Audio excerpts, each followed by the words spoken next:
नमस्कार मित्रांनो, आज आपण अशा एका ठिकाणी आहोत जे जगातील 7 आश्चर्यांपैकी एक मानलं जातं.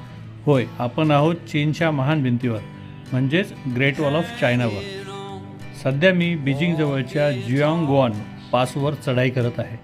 इथली चढाई थोडी कठीण आणि उभी आहे, पण इथून दिसणारा निसर्ग आणि ही डोंगरदऱ्यांमधून जाणारी अवाढव्य भिंत पाहिल्यावर सगळा थकवा कुठल्या कुठे पळून जातो.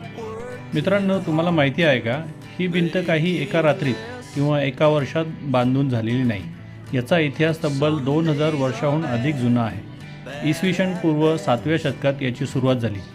पुढे चीनी सम्राट किन शी हुआंग यांनी उत्तरेकडील मंगोलियन आक्रमणांपासून स्वतःच्या साम्राज्याचं रक्षण करण्यासाठी वेगवेगळ्या छोट्या भिंतींना जोडून ही सलग एक मजबूत भिंत बनवली. आपण आज जी दगडविटांची मजबूत भिंत पाहतोय त्यातील बहुतांश भाग हा मिंग राजघराण्याच्या काळात म्हणजेच 1368 ते 1644च्या दरम्यान बांधला गेला आहे. आणि जर आपण याच्या सर्व शाखा पकडून एकूण लांबी मोजली तर ती तब्बल 21,196 किलोमीटर एवढी भरते. मित्रांनो, या भिंतीबद्दल काही भन्नाट गोष्टी मी तुम्हाला सांगतो. अनेकांना वाटतं की ही भिंत एवढी मोठी आहे की थेट अंतराळातूनही दिसते, परंतु मित्रांनो, हा फक्त एक समज आहे. उघड्या डोळ्यांनी ही भिंत अंतराळातून दिसत नाही.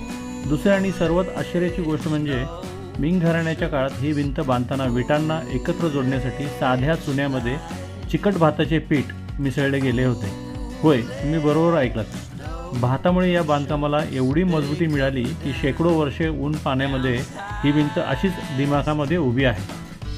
आणि या भव्यतेमुळेच दरवर्षी जगभरातून तब्बल 1 कोटी ते 1.5 कोटी पर्यटक ही भिंत पाहण्यासाठी येतात. जर तुम्हालाही इथे यायचं असेल तर वसंत ऋतू म्हणजेच मार्च ते मे आणि शरद ऋतू म्हणजेच सप्टेंबर ते नोव्हेंबर ही वेळ सर्वात उत्तम आहे.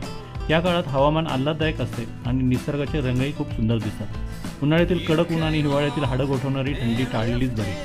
मित्रांनो, जियांगग्वानची ही खडी चढण चांगलंच घाम काढते, परंतु हा अनुभव आयुष्यात एकदा घेण्यासारखा नक्कीच आहे. तुम्हाला माझा हा ग्रेट वॉलचा अनुभव कसा वाटला तो खाली कॉमेंट्समध्ये नक्की सांगा. व्हिडिओ आवडला असेल तर लाईक करा, तुमच्या मित्रांबरोबर शेअर करा आणि अशाच भन्नाट प्रवासासाठी आपल्या चॅनलला सबस्क्राईब करायला विसरू नका. चला तर मग पुन्हा भेटूया. Bye bye.